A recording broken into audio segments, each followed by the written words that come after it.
our reader shared with you. And today we have a special surprise, and that is, we talked then that we would love if we ever had the chance for Ryan's mother to come and speak to us and share a story. And guess what? She's here. And I want to...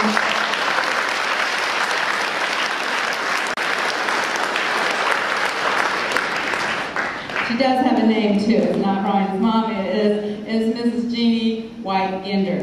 And she is going to speak with us this morning. I appreciate her taking time out of her busy schedule. I also want to thank Mr. Perico, who is with the Indiana Association of Hemophilia, and he has made this possible through his communication with Mrs. Newton, who's been working diligently with him to make this day possible for you. I also want to thank our community readers who we invited back, since they were an integral part of reading those stories and bringing this to light for us, as well as we also have someone from our hospital foundation who came today, and we appreciate their support as well.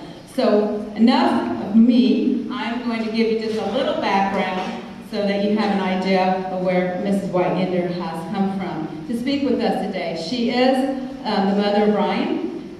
Brian and their family lived in Kokomo when he was diagnosed with HIV/AIDS. He also had hemophilia. As Jeanne likes to say, he only had HIV the last few years of his life, but he also had hemophilia. Following his HIV diagnosis and given only a few months to live, Brian endeavored to return to school.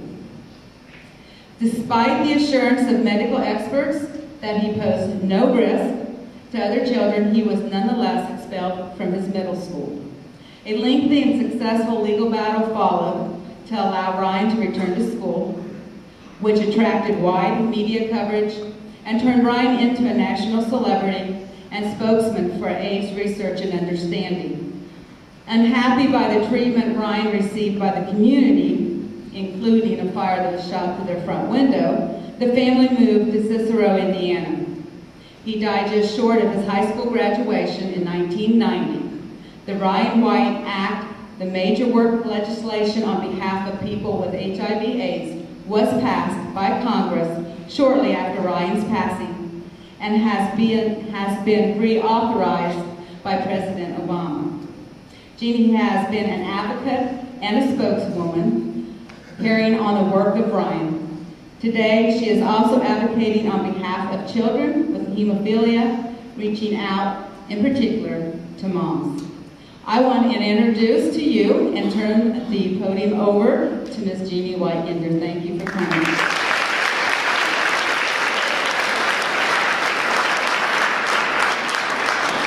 Good morning. Can you hear me? It's on? Okay. Is it on? Can you hear? All right.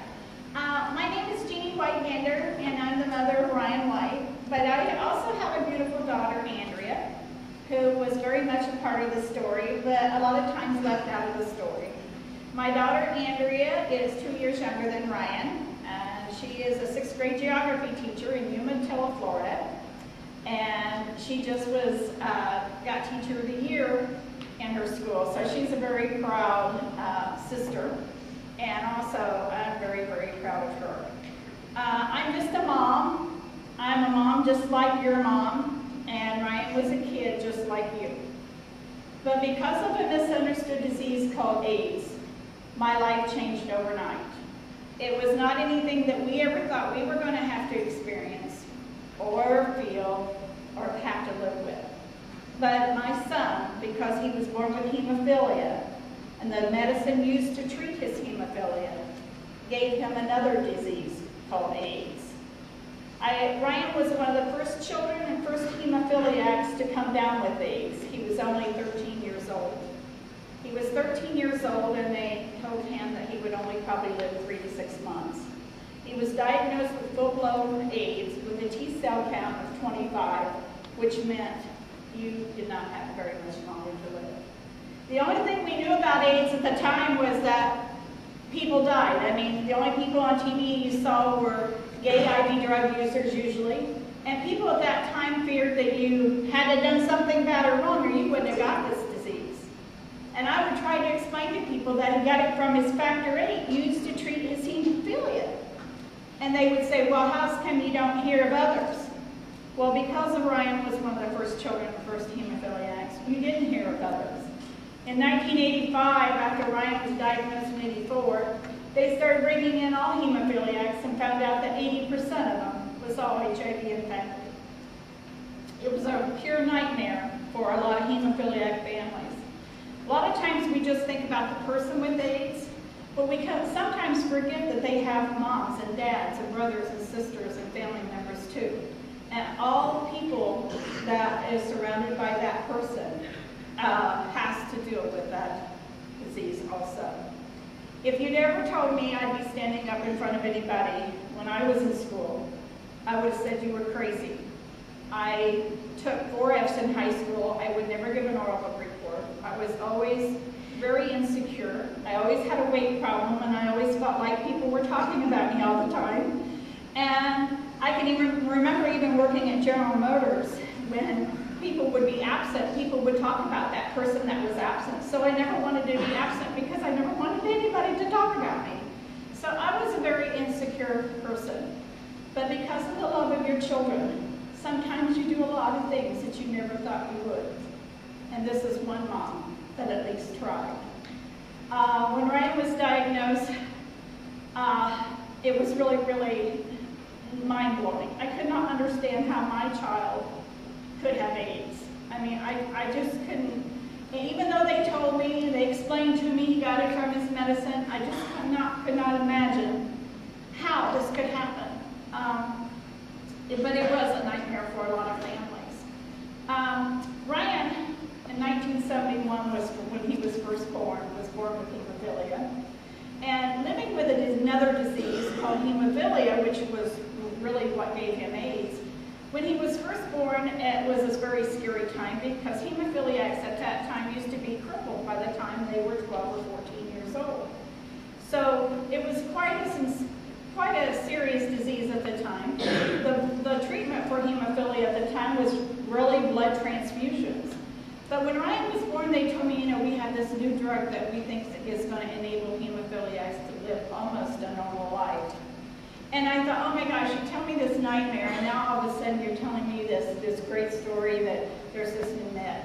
Ryan was given factor VIII, which enabled him, being a hemophiliac, to live almost a normal life, but it was very expensive. Ryan got 2 IVs a week, whether he needed them or not. That would help clot his blood.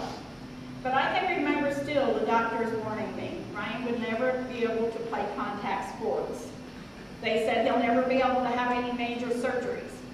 They told me if he was ever in a car accident, the chances of him living will be almost 0 because he will bleed faster than what they could ever put blood into him. So therefore, we had to be a little bit careful. I stressed to Ryan how important his education was going to be to him. But I didn't have to stress too hard because Ryan loved school. He loved his teachers, he loved school, he just loved going to school. And so when Ryan was diagnosed with AIDS at the age of 13, that was really a strong point, and he really, really did want to go back to school. I was kind of fearful because I thought, well, maybe Ryan might pick up something at school. Dr. Klein assured me it's not quite like that. He said, Ryan's immune system is down.